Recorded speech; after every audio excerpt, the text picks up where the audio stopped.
రోజురోజుకు ఎండలు ముదురుతుండటంతో గ్రామాల్లోనే కాదు పట్టణాల్లోనూ దాహం కేకలు రెట్టింపయ్యాయి. తాగునీటి కోసం ప్రజలు తీవ్ర అవస్థలు పడుతున్నారు. కర్నూలు జిల్లా ఆదోనిలో 3-4 రోజులకోసారి మాత్రమే నీటి సరఫరా జరుగుతోంది. అరకొరగా వచ్చే నీరు ఏమాత్రం సరిపోవడం లేదు. గంటల తరబడి బిందెలతో నిరీక్షించినా నీటి జాడ కనిపించడం లేదు.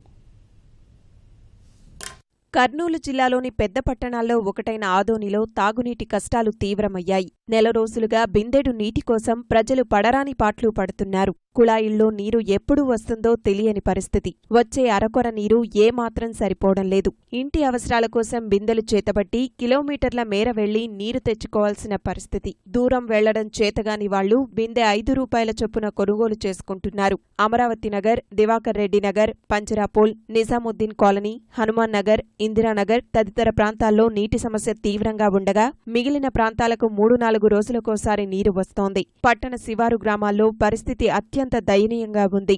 నీళ్ళు వారంకోసారి వదులుతున్నారు. చాలా ఇబ్బందిగా ఉంది. మాకు తాగడానికి కూడా చాలా ప్రాబ్లం ఉంది, రావట్లేదు. మేము కౌన్సిలర్ కూడా చెప్తున్నాము, వాళ్ళు చూస్తున్నాము అంటున్నారు. అంతేగాని ఇంతవరకు సరిగ్గా వాటర్ రావట్లేదు. 4 రోజులు కోపర్ వస్తాయి. ఎవరికి చిక్కున వాళ్ళకి చిక్కుతావు, లేకుండా వాళ్ళకి లేదు.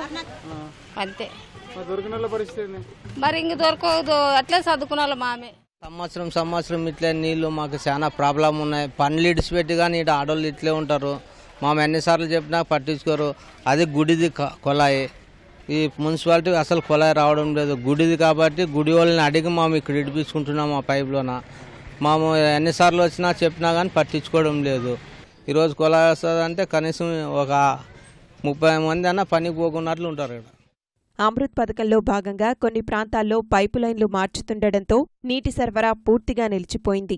నీటి కష్టాలు ఎక్కువగా ఉన్న ప్రాంతాలకు ట్యాంకర్లతో నీటిని సరఫరా చేస్తున్నామని అధికారులు చెబుతున్నా అలాంటిదేమీ లేదని స్థానికులు చెబుతున్నారు. ఒక్కోసారి 10 బిందెలు వస్తాయి, లేకపోతే రావు. ఇంట్లో పని అంతా మానుకొని నీళ్ళ దగ్గరే ఉంటారు. నీళ్లు 3 రోజులకు రోజు 4 రోజులకు ఒకసారి వదులుతారు. నీళ్ళ కోసం ఇబ్బంది. ఇంకా నీళ్ళ కోసం పనులన్నీ మానుకొని ఇంక నీళ్ళ దగ్గర కూర్చోవాలి. ఇబ్బంది. మళ్ళీ నీళ్ళు లేకపోతే ఇంట్లో ఇంకా అందరు పనులు పోతారు. ఇంక నీళ్ళు కావాలి కదా ఇంట్లో. నీళ్ళ కోసమని ఇంకా ఎంతసేపు కూర్చున్నా కూడా రావు రోజు నీళ్ళు. ఇంకా నీళ్ళు వచ్చేందాక మళ్ళీ ఊరికే ఉండాల్సిందే ఇంట్లో, లేకపోతే డబ్బులు పెట్టి కొనుక్కోవాల్సింది. ప్రస్తుతం సమ్మర్ స్టోరేజ్ ట్యాంక్ నుంచి పట్టణానికి నీటిని సరఫరా చేస్తున్నారు. నీటి మట్టం తక్కువగా ఉండటంతో 3 రోజులకోసారి నీటిని విడుదల చేస్తున్నామని అధికారులు చెబుతున్నారు. అందుబాటులో ఉన్న నీరు కేవలం నెల రోజులకు మాత్రమే సరిపోతుందని, ఆ తర్వాత నీటి కష్టాలు మరింత రెట్టింపవుతాయంటున్నారు. మళ్ళీ ఎల్ఎల్సీ క్యాన్ రిలీజ్ చేస్తున్నారు కాబట్టి కరెక్ట్గా చెప్పారు, రిలీజ్ చేస్తున్నామని. అది వచ్చిన తర్వాత మళ్ళీ మేము ఇంకో 1000 ml మేము తిరిగి పంప్ చేసుకుంటాము. మాకు జూన్ జూలై వరకు కూడా ఎటువంటి సమస్య ఏం లేదు, సోర్స్ ప్రాబ్లం లేదు. ఇంకా డిస్ట్రిబ్యూషన్లో కూడా మనకి పైప్ లైన్స్ చాలా పాతకాలం నాటి కాబట్టి ఇప్పుడు అన్ని కొన్ని ఫేజ్ వైజ్గా మేము ఇప్పుడు అన్ని రీప్లేస్ చేస్తున్నాము. కొన్ని శివారు ప్రాంతాల్లో కొంత వాటర్ ప్రాబ్లం అన్నమాట వాస్తవే. ఇప్పుడు అమృత్ ప్రోగ్రాం ద్వారా మాకు 9 కోట్లు శాంక్షన్ అయింది. అమృత్ ప్రోగ్రాంలో ప్రభుత్వం శాంక్షన్ చేస్తుంది కాబట్టి దాంట్లో ఆ ఫండ్స్ ఉపయోగించి పైప్ లైన్స్ అన్ని కూడా కొత్త పైప్ లైన్స్ వేస్తున్నాము. ఆదోనిలో తీవ్ర నీటి ఎద్దడి ఉంటే సమ్మర్ స్టోరేజ్ ట్యాంకు నుంచి కొందరు అక్రమంగా నీటిని వ్యవసాయ భూములకు తరలించుకుపోతున్నారని స్థానికులు మండిపడుతున్నారు. అక్రమాలను అరికట్టకపోతే మున్ముందు మరిన్ని కష్టాలు తప్పవని హెచ్చరిస్తున్నారు.